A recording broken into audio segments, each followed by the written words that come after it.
ladies and gentlemen, the moment you have all been waiting for. It is my greatest pleasure to introduce to you His Holiness the 14th Dalai Lama.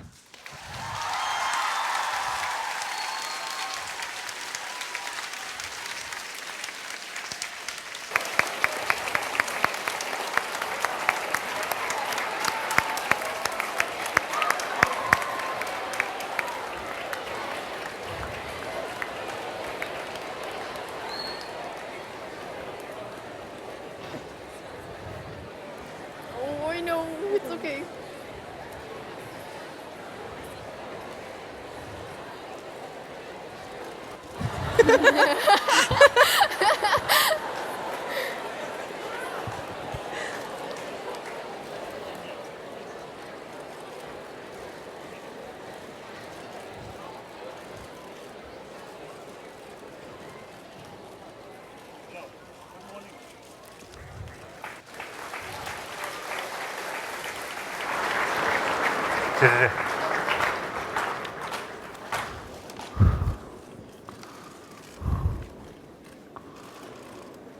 Now here, need this very strong light.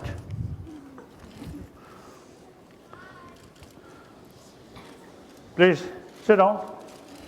Sit down.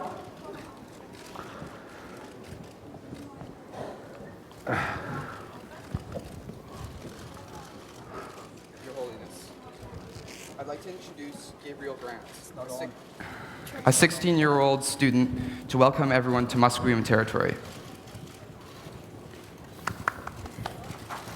Oh.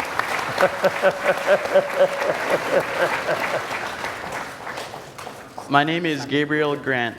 My parents are Neil Grant and Lucetta Grant. I am from Musqueam.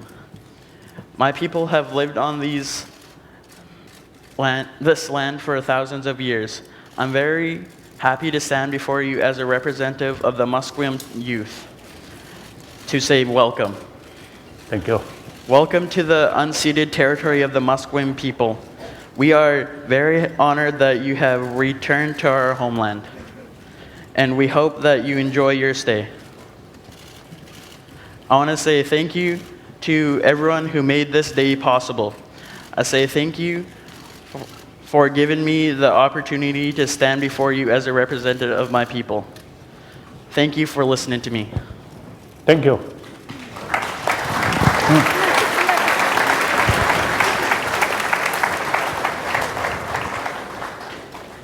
Thank you. Thank you. Thank you, Gabriel. We will now pass over the mic to Lily Lee, who will be guiding this morning's dialogue. Thank you. Your Holiness, my name is Lily Lee, and I have the honor of being the moderator for this very special dialogue between you and all of us students. Before this unique conversation begins, I would also like to welcome your translator, Tuptin Jimpa. Thank you for being here.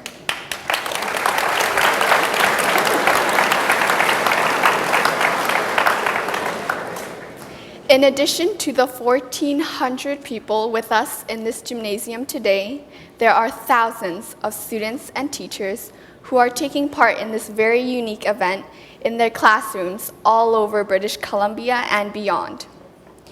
They are joining us with the help of technology. And please, if you take a look at the screen, Your Holiness, that is our province, British Columbia. Each one of those dots represents a school where students are sitting in their classrooms right now, joining us today. There are over 30,000 students.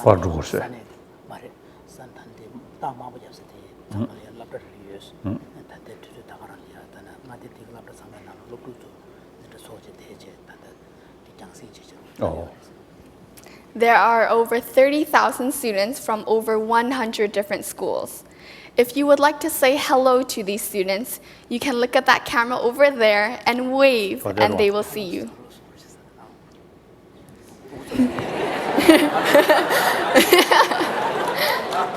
Hello. Good morning. Young human brothers, sisters, this is your life not like me. I'm quite old. Now nearly 80 years old. So my life more or less now completed. So you just the beginning of your life. So it is entirely up to you whether lead happy life or miserable life. It depends on yourself. So think more seriously. Here, bright brain and warm-hearted. These two things combined, then you will be happier person, happier family.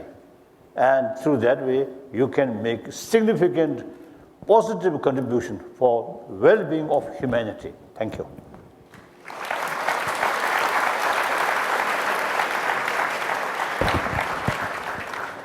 Before we begin our dialogue, Your Holiness, we have a gift for you. If Oh. you notice, all of us, What gift?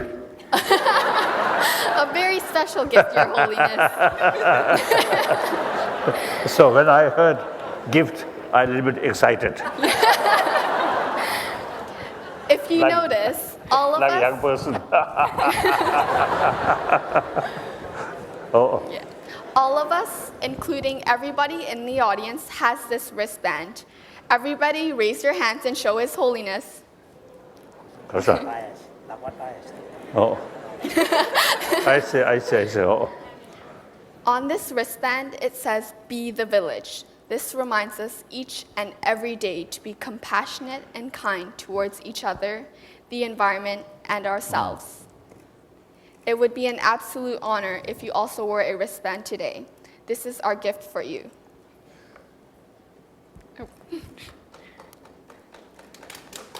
Yeah, Other way. yeah, this is.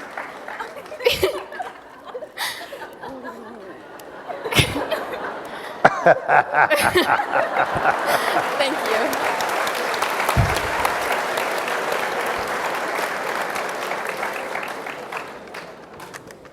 We have one for you too, Jimpa, and we understand that you have 2 teenage daughters. We would like to offer them Oh, 2 very wristbands good. as well.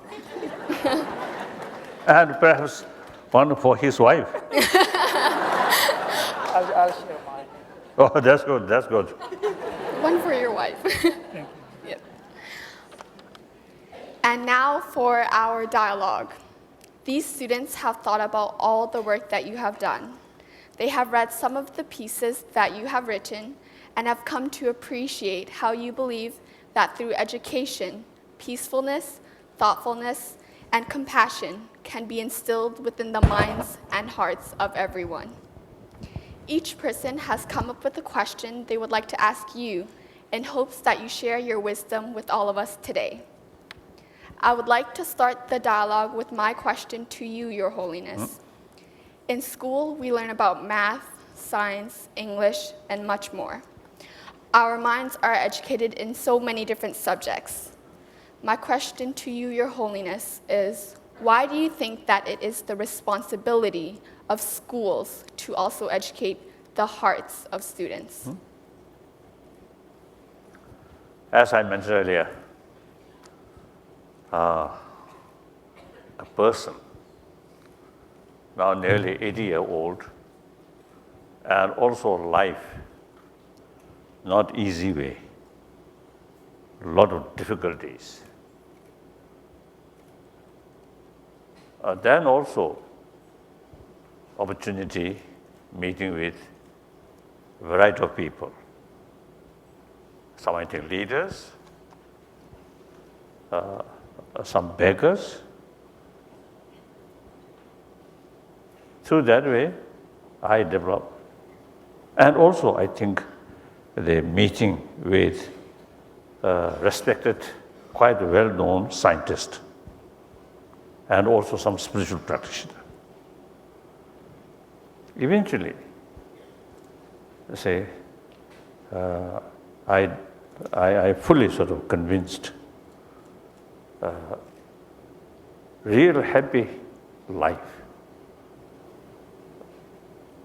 not depend on just external means, wealth, even good family, not necessarily bring real happy life. Then, of course, power.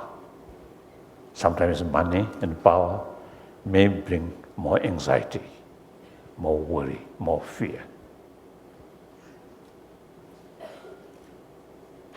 So then, and also you say, look, world. I always listen, BBC, radio BBC broadcast. Oh. And of course, newspaper. So a lot of problems in our world. Suppose this 21st century, because of 20th century's sort of experiences, so many violence, so many war, so many killing, over 200 million killed through violence. So still, on this, now 21st century, still, a lot of problems, a lot of violence. Oh. So therefore, many of these problems, man-made problems, many of them, I think, educated people, more smart brain. So this shows existing education failed to bring inner peace, to bring moral principle. So then, if you ask government to bring moral principle, difficult. Even United Nations, difficult. By force, impossible. So only through education, or if we rely on religious sermon, faith, very good, wonderful. It cannot cover 7 billion human beings. Out of 7 billion, over 1 billion non-believer. So then the only alternative is through education, through awareness. Everybody wants happy life. The ultimate source of happiness, happy life is within ourselves. Moral principle is actually those physical action, mental action, verbal action brings some sort of happiness to other. That's moral. So we are social animals. Think more well-being of other. That brings inner strength. That reduces fear, distrust. Through that way, we can build real happy as a human society, as a social animal. So that's through education, not through preaching, not through law. So education about heart and education brain, that already exists. Since the present sort of education system is very much oriented about material value, not much not much talk about our inner value, like that. Thank you, Your Holiness.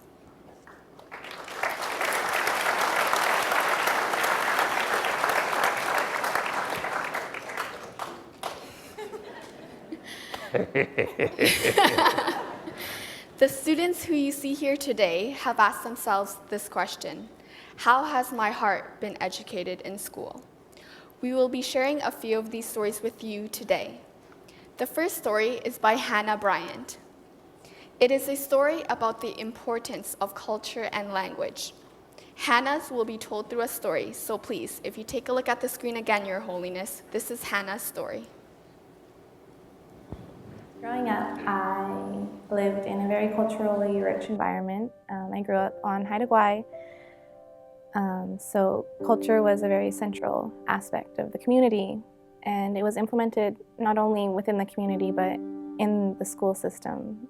I spent my elementary school years in Haida Gwaii learning the Haida language and the Haida culture, as well as the traditional curriculum. And so I got to learn about culture not only in the community but also within the school. And it impacted my life in a big way. I've always known that the importance of culture and the significance of culture. And so learning about culture and language has always played a large role in my life. When I was 11 years old, we moved from Haida Gwaii to Prince Rupert. So I'm moving from a small, tight-knit community, which is very culturally rich, to another small community that isn't as culturally rich and isn't as tight-knit for me. So as an 11-year-old girl, moving away from everything that I've ever known to a different community with different teachers and different people, it was tough making the adjustment from being so immersed in culture to being not. And trying to find a place to fit in again, that was really hard.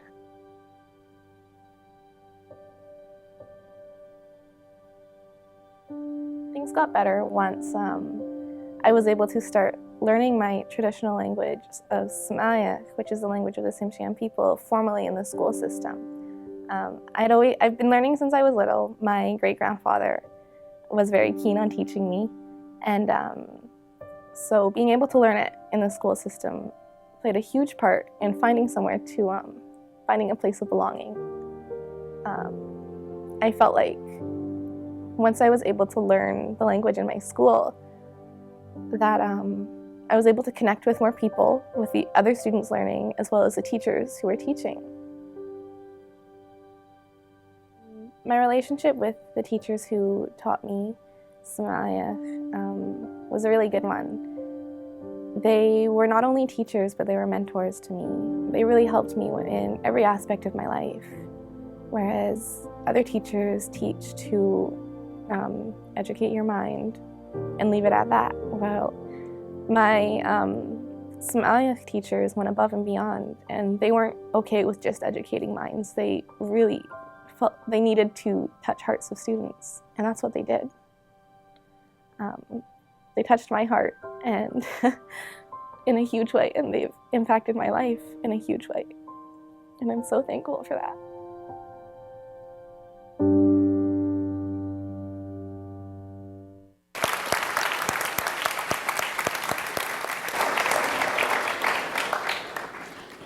If the light, some cause that shoot on down, should see too hot. So that also act of compassion.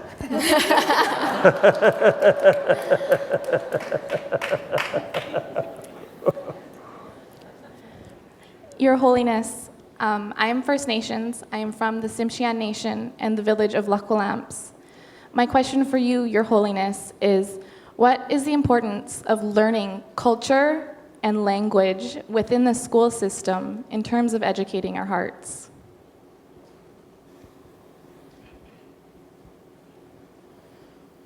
Now that, I think difficult question for me, difficult question.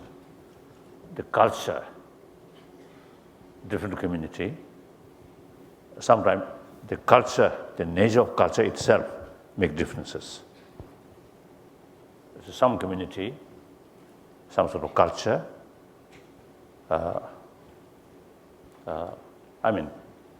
because of the, again, you see, due to environment, different way of life. Through that way, different culture develop. So, what kind of culture? That also, I think, some point, right? Relevance. Then language, of course,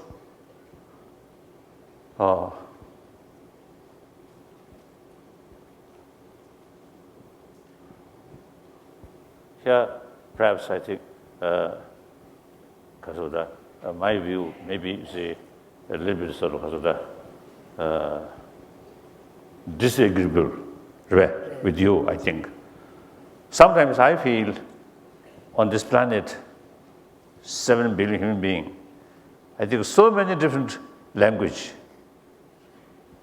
And firstly, these major language, English, Hindi, Chinese, Japanese, or these, I think too many language, or Spanish, Italian, so I think waste of time.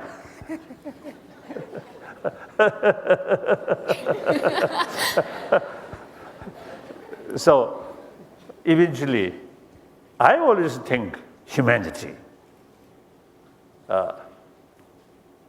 I myself used to come here. Mainly, I'm a human being.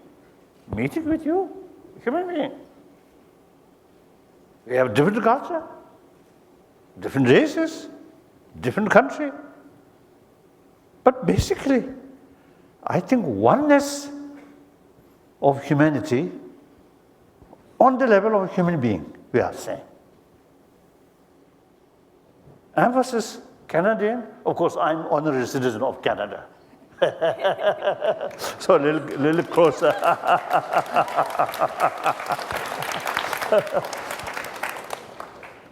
So you see the different nation.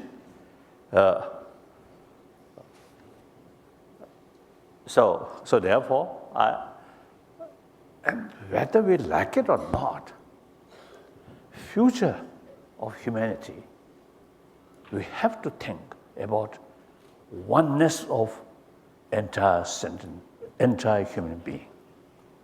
Then real world peace come. Real happy humanity can develop. Too much emphasis, my nation, my religion, my race,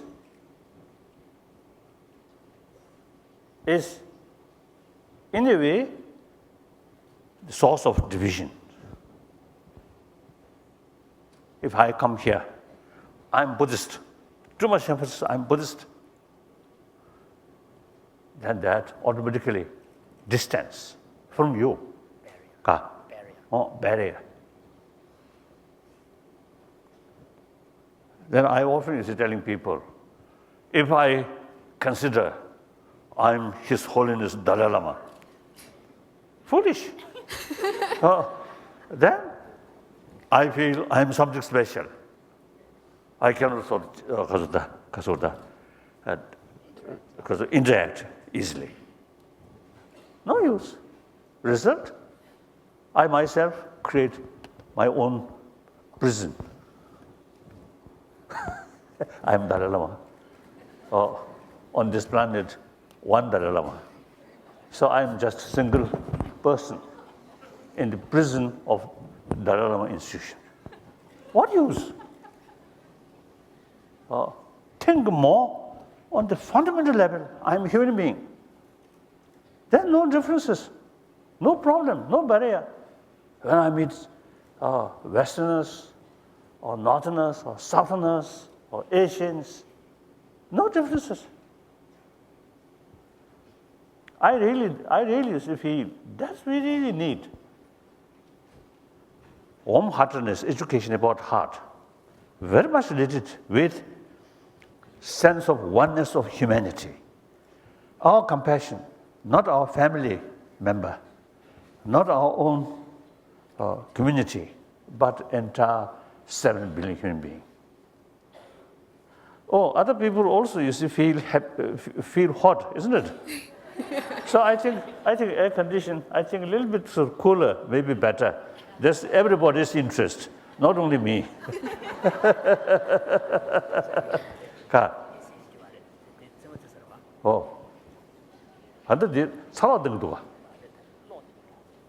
Right.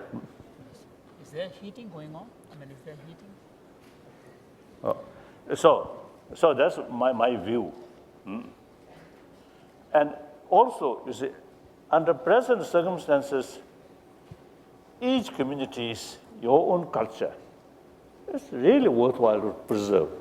We also, you see, carrying our effort for preservation of Tibetan culture, Tibetan language. is helpful in order to develop, fully your own community. So we also human beings. We also have the right. So you are feeling importance of your own language, your own culture. It's really worthwhile. It's good.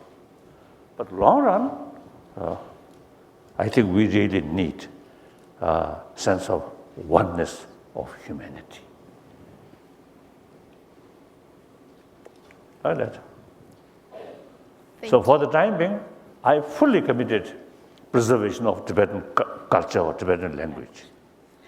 Eventually, perhaps next century, 22nd century, maybe one language, world language. And then I have no sort of regret. We will join. Forget Tibetan language. Okay, no problem. Then also, I think time comes, your language, then not much importance. Yes, next question. Thank you, Your Holiness.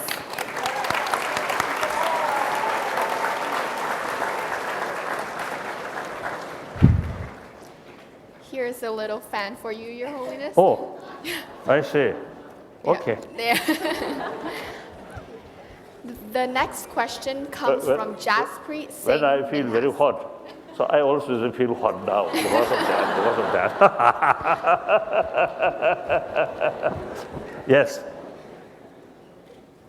Your Holiness, my name is No. Jaspreet. Oh, yes. Oh, okay. Your Holiness, my name is Jaspreet.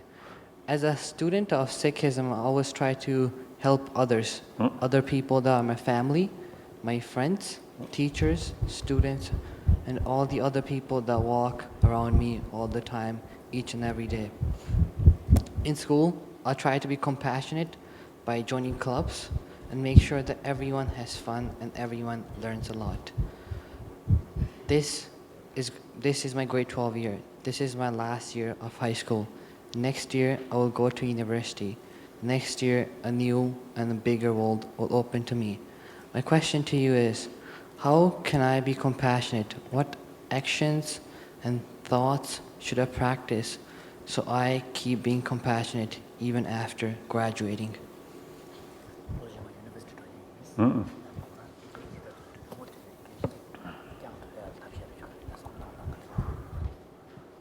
Now,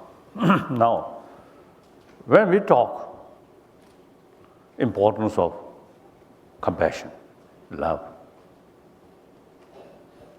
not thinking is something essential of all religions. Love, practice of love, is the best way to serve God or serve Buddha. I'm not thinking that way. Religious belief is individual business.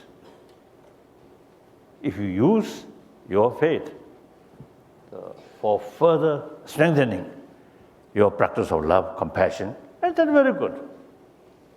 Sometimes religious faith also is increase too much sort of, feeling of we and they. Nowadays, in the name of religion, killing mercilessly. So, religious faith must be a helper to bring inner peace on the basis of compassion, love to others. And love is there, then forgiveness, tolerance, these come. So when I talk, you see, importance of love or affection, compassion, is for individuals' well-being. More compassionate mind. Oh, now cool. Very good, very good, very good. I think on behalf of these people, I complained.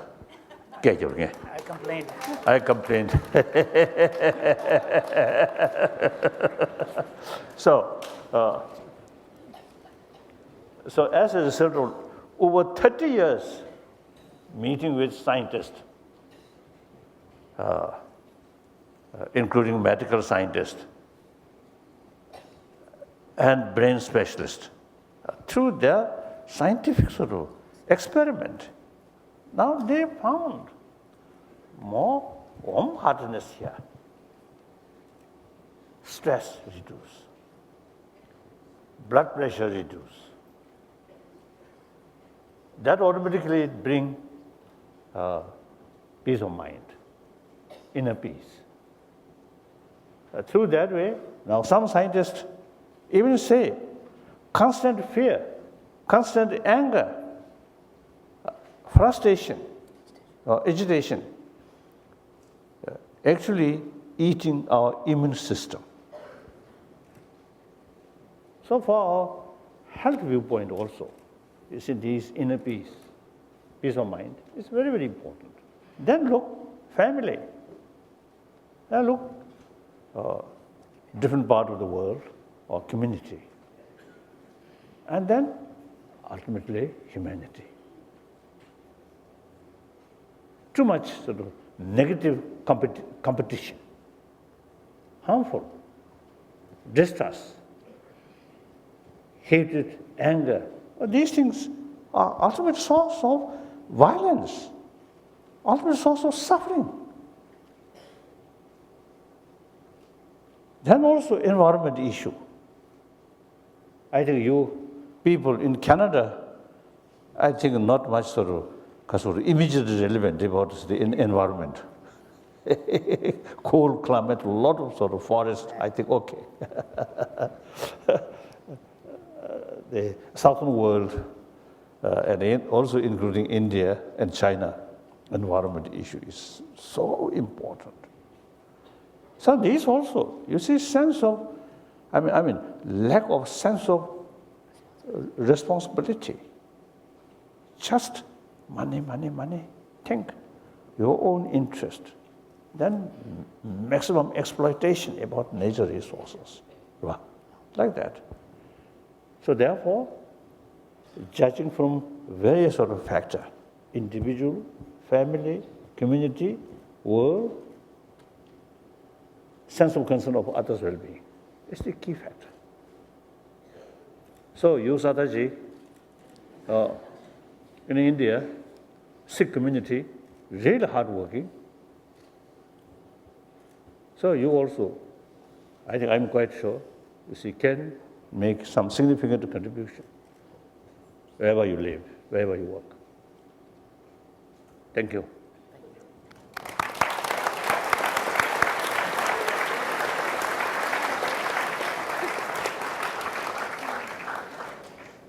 Your Holiness, next I would like to introduce Sage Broomfield.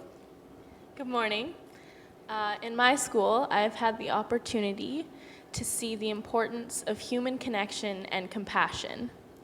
However, it can be difficult to form a genuine connection with people. So my question for you, Your Holiness, is what is the importance of patience and how can one practice patience when making a connection through compassion?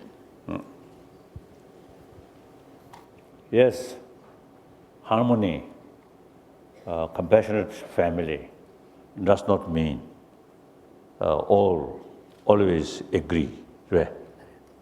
So same view. This marvelous human intelligence, different views, different interests, always there. Disagreement always there. So now here, again, we human sort of the intelligence are very important. Some disagreement, as far as that disagreement is concerned, now you almost want to separate, right? Or attitude of enemy, like that. But then use human intelligence. Think wider perspective. My future depends on that person. Their future also some way is related with me. So think mutual benefit, then although there's disagreement, but okay, this is minor. Wider perspective, we have to live together. So harmony, forgiveness. Truth correct. So patience, very important.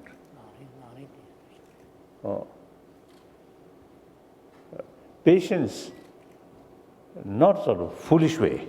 That's the membership. To control namjuk to tane, chese keben samtane, and so So when we speak of patience, the kind of patience we are talking about is not just simply putting up because you have no choice, but a patience that is grounded in some deeper understanding of the situation and the mutual interest. That's my view. And meantime, you see, patience or forgiveness does not mean Patience and forgiveness does not imply that you give up your own needs and interest.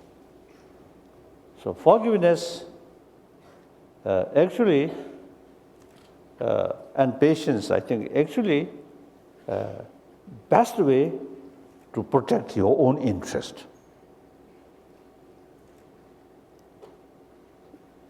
Some negative things created by someone that usually we call enemy. Then as far as their action is concerned, and sometimes it is very necessary to take countermeasure.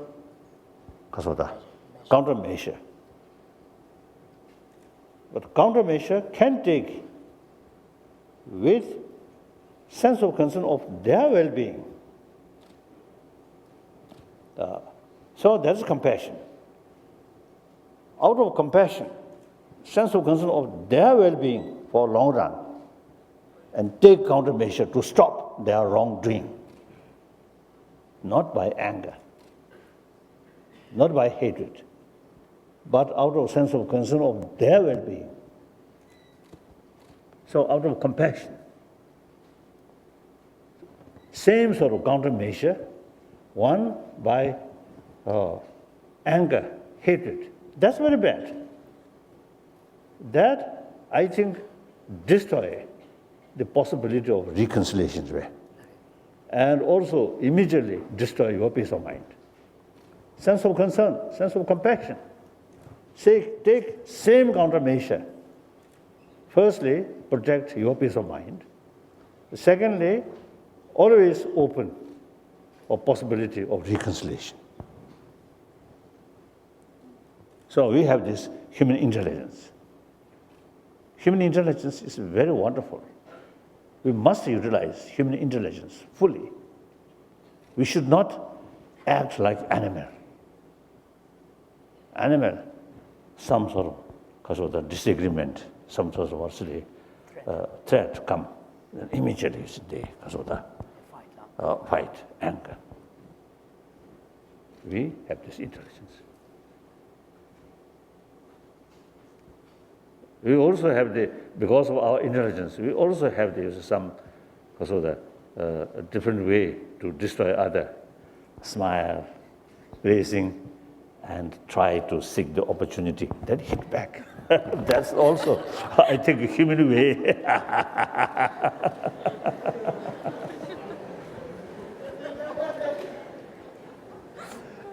Right? Thank you. Okay, thank you.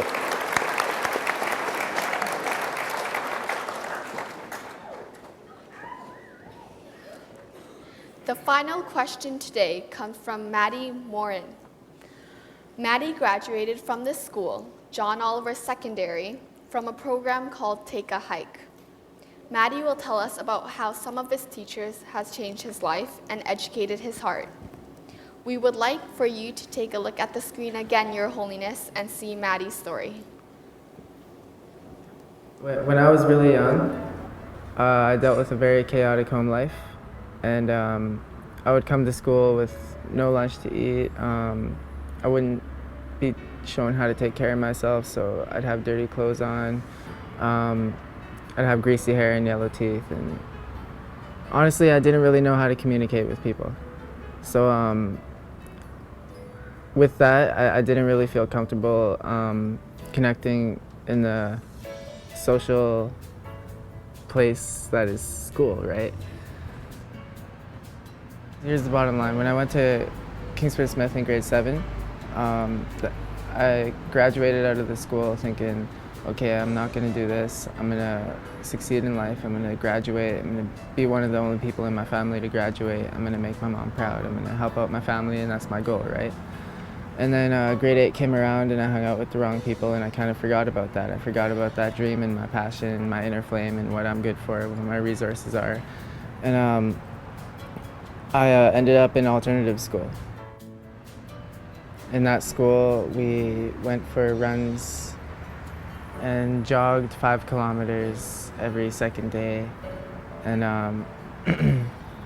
that really taught me how to be strong mentally and how to push through my suffering and discipline myself. They really challenged us to reach higher levels in our personalities and to actually dig deep and to do things to the full capabilities that we can, because they believed that we were capable of doing the best that we could, and if we didn't, then that's a shame on us.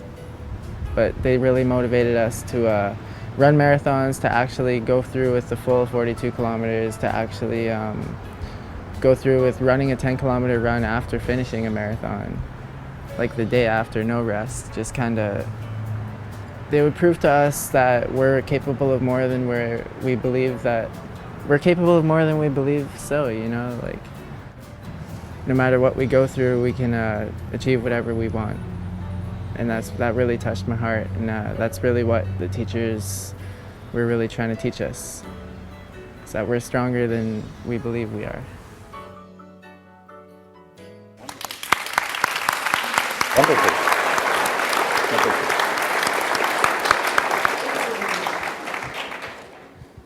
So all my life, I've had a very strong connection with my mother. Mother? Yeah, my mom. And my question to you is, a good relationship with your mother necessary to the education of your heart? Oh yes, no question. I always telling people, my own case.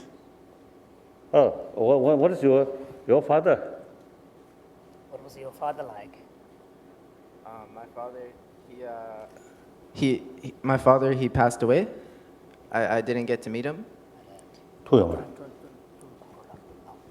Yeah. My mom has pictures, and I just got pictures, and he looks just like me. And he'd be proud. He'd be proud if he was here. Looks your nose, same. Yeah. Exactly Really? the same, yeah.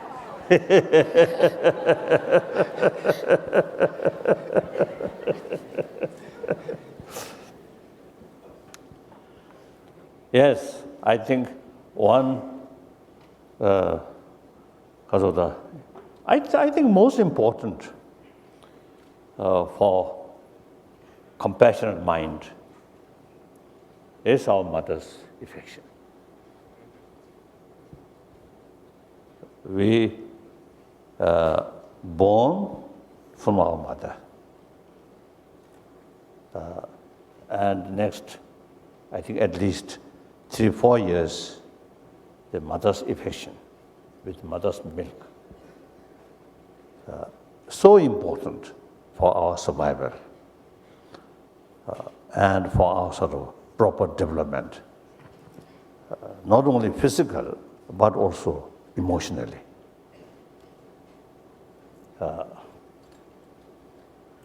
Biologically, we are compassionate mammal because we are social animal, because way we born, because way we grown up, at least.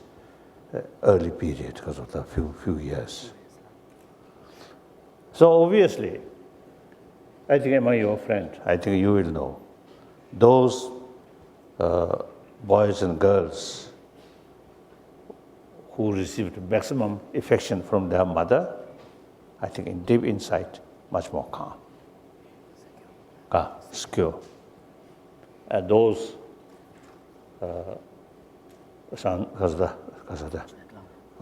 people, young people, or even to the people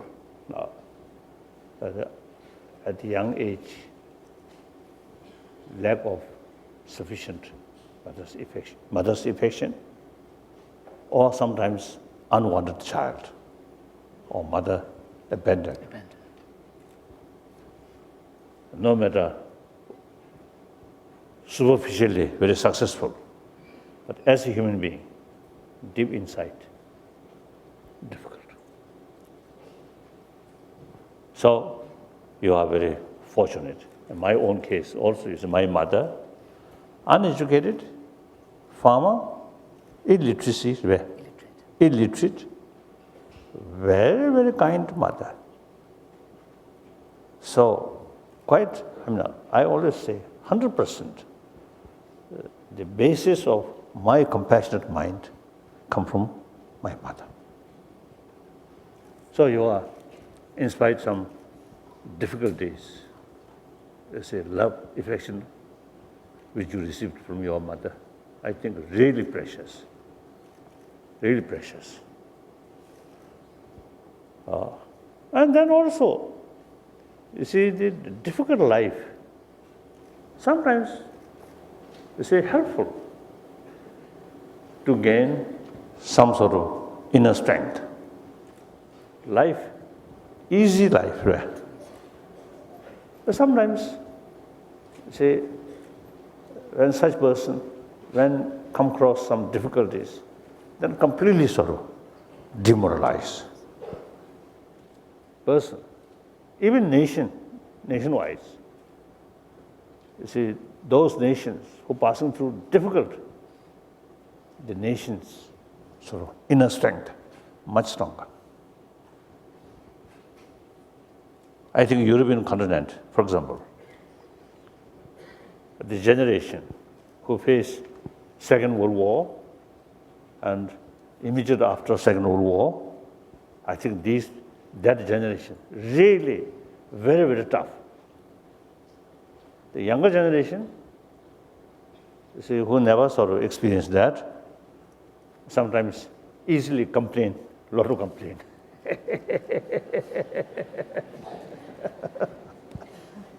So I think Canada as well as America, I think both, you see, your own country, you see, no foreign sort of invasion of these destructions. So maybe, I don't know. But you know better, I don't know.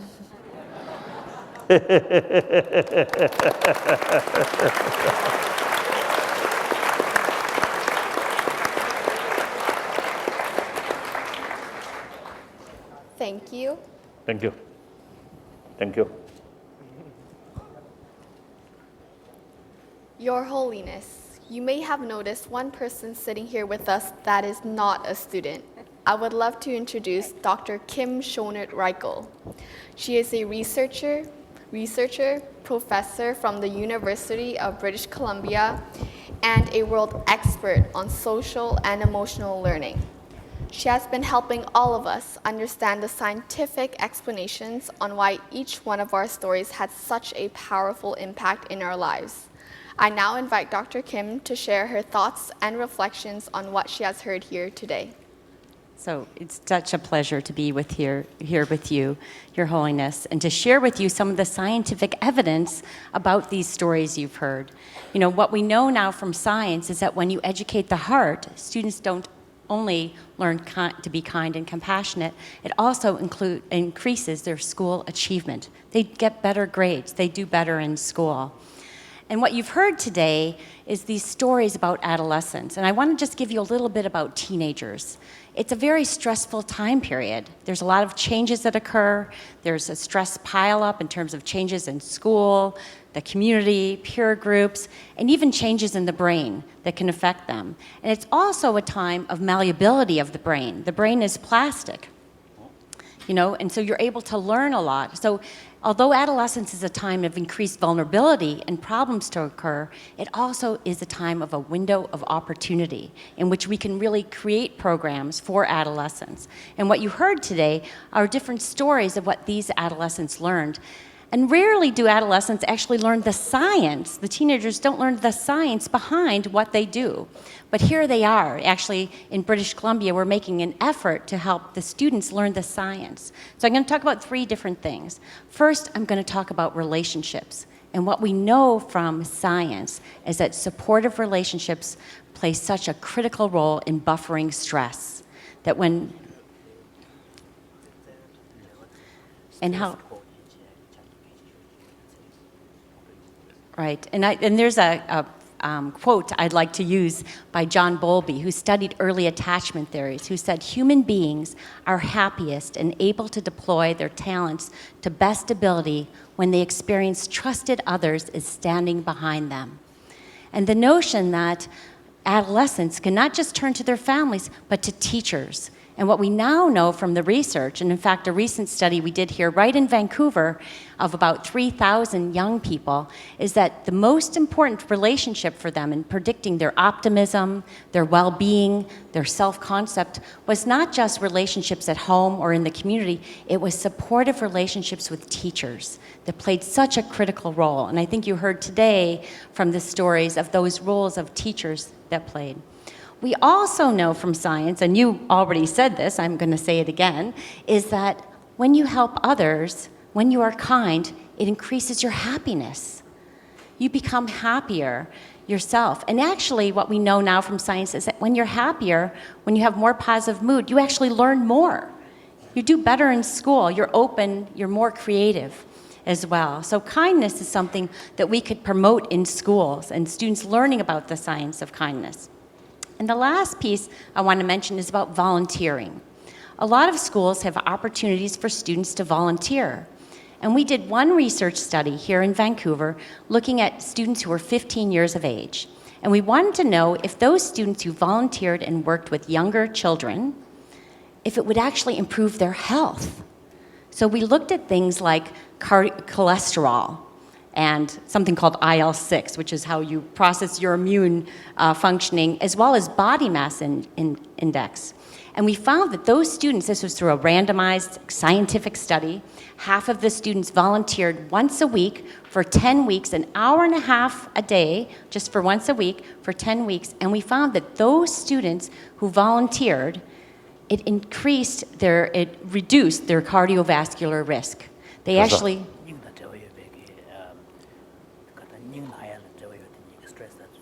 Did it?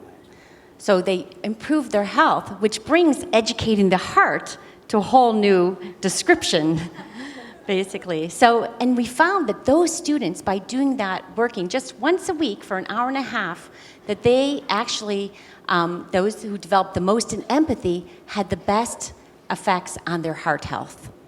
So these are some things that we're doing here in BC, and bringing in the science to actually be able to change the minds of maybe some school officials and other people about the importance of this. But I also want to have you look at all these young people now here, and these young people on the panel, and all of those out there, is that we have tremendous potential here. And it's really up to the adults to help unlock that by providing the experiences and opportunities for these young people. Often adolescents are sort of portrayed as being egocentric and selfish and problems, but I think what you see here is that we have such an opportunity that we could change that framing of students to be ones who could be kind and compassionate and caring. Wonderful, very wonderful.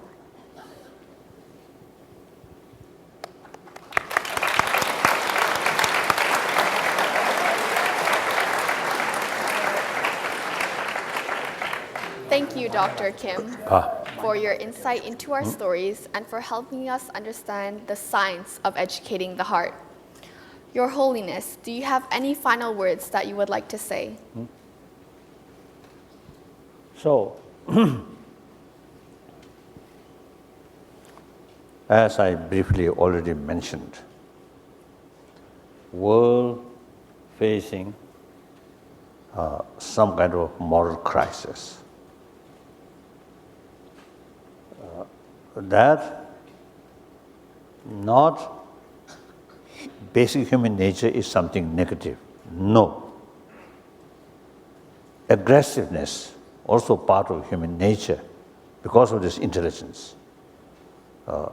Although desire or attachment, animal, we human being, same, but because of this intelligence, you see, our desire sometimes, you see, increasing, and use our intelligence, so different method. So that is the aggressiveness. However, as you mentioned, also you see, some sort of scientist, as I mentioned briefly, you see, they, through their scientific way of experiment or research, basic human nature is more compassionate. You see, they, Richard Davidson, one time, you see, he showed some sort of picture, you see, that the cartoons of Showed video images of a cartoon. You see, the two young sort of person, children. One picture shows helping, affectionate. One little sort of create obstacle to other. Hindrance. So then show very young children, age 4, 5, very young. 6 months. Or 6 months. So the reaction, such young, very, very young sort of child, when they see helping, more compassion, they feel happy. Hindrance, dislike. So we can conclude basic human nature is more compassionate. Then obviously, as I mentioned earlier, consider anger very bad for our health. Compassionate mind very good for our health. So that good health. So because I think the way we born that way. So biologically, we are more compassion goes very well with our body. Fear, anger, these are sort of same Although they belong to the same part of human nature.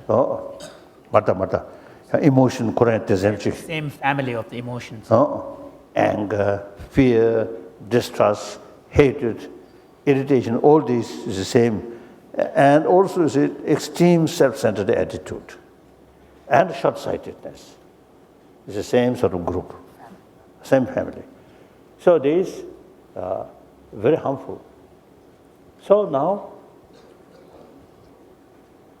in school, you see, we teach the hygiene of physical. So now, why not? Hygiene of emotion, hygiene of mind must include. Then that also. Now here, I want to share. In India, 1,000 years, the secular concept of secular. According to Indian understanding about secular means respect all religions, including non-believer. That is something very unique and something very relevant in today's world. In the West, some my friend said they have the view secular is a little bit distance or disrespect religion. Negative towards religion. Negative. And sometimes you see they mixed atheism and secularism. It's totally not. Atheism, something like anti-God. Secularism, respect all religion. No differences about different philosophy.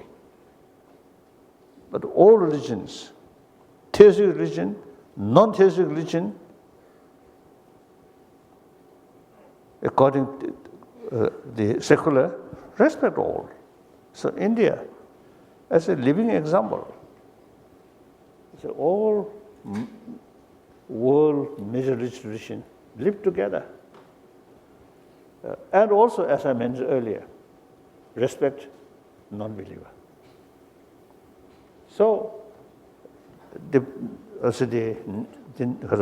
necessity this kind of education to entire humanity. So the way to educate this also must be universally acceptable. If based on religion, then there's limitation. So the secular way is, I think, best way. Secular way to educate compassion. So I briefly mentioned at our meeting with boys and girls, elder one. So we need, like you see, for physical hygiene, education for hygiene, physical education of hygiene of emotion. We need the kind of map of emotion as a part of academic subject. Then, according individual student, or boys and girls, of course, when they meet, like you see, the mother gives sort of maximum affection. The child, you see, get maximum happiness. My two parents, my mother always give me affection. So I much appreciate my mother. My father, short temper. So sometimes a few occasions like that. So at a very young age, my heart much closer to my mother, not father. So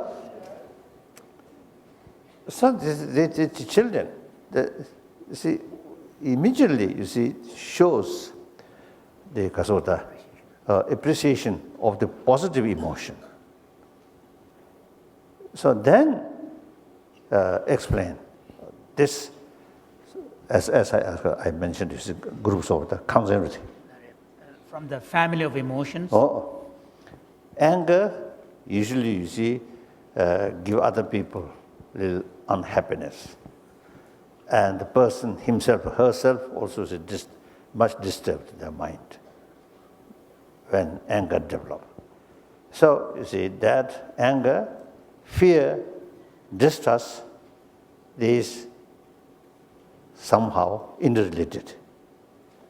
So then opposition, awareness, long-term because of the awareness, understanding about long-term interest, and then self-confidence, calm mind, compassion, affection, same group. I think you also mentioned the student received daily from teacher affection. Then their mind then fully open and more desire mixed with love to teacher, respect. So the lesson come from teacher go very deeply in my mind. If student come to this class with the feeling, oh, awful, class doors awful, if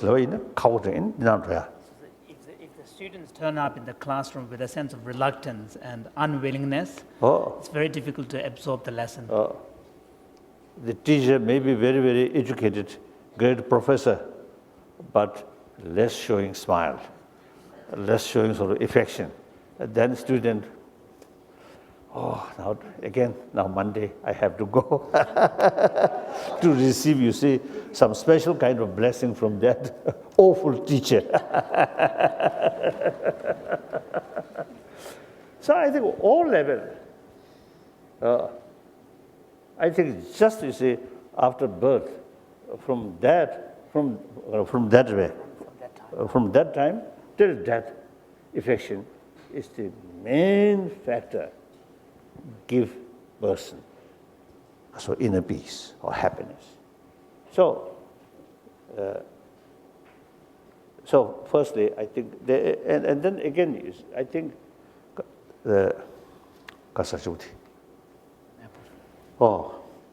once you see, get the sort of awareness about the map of emotion, that provide them clear picture, the value or harmfulness about these different emotions. Then also, you see, the relevant other emotions. So in order to prevent anger, you must prevent irritation, like that. In order to develop compassion, equality, entire human being want happiness, do not want suffering. And a social animal, my future depends on them. So, you see, then those who say awareness, so their own kind of internal relationships, you have to become aware of them. Like hygiene of physical, you see, you need a lot of explanation. Similarly, the hygiene of emotion, also, you see, we need a lot of explanation. Now here, I think ancient Indian psychology, really very, very helpful, really helpful. A lot of explanation about psychology. So including Buddhist psychology, a lot of explanation. So these are very, very useful. And also take as an academic subject, and very much related with moral education, education of heart.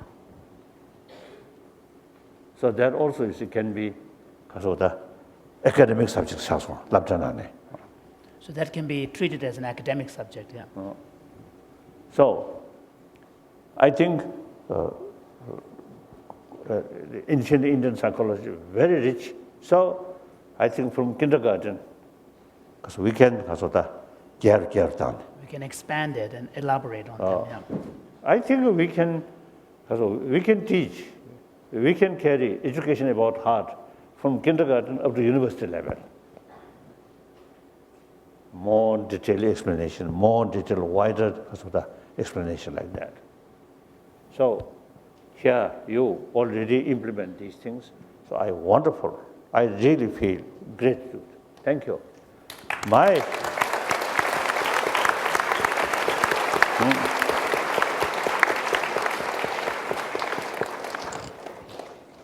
job is just blah, blah, blah, blah.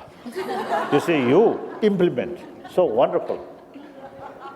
Thank you.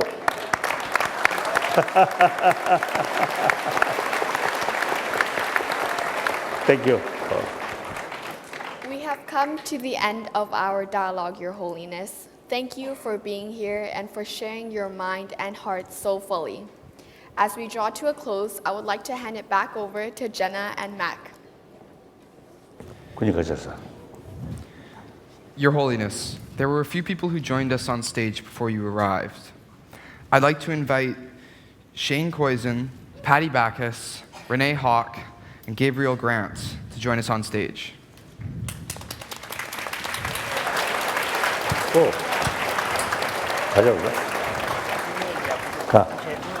Before we say goodbye to the Dalai Lama, we would just like to remind all of you that as a sign of respect, please rise and stand in your places until His Holiness has left the gym. And now, we know that you all would like to join us in giving a very special thank you to His Holiness, the Dalai Lama.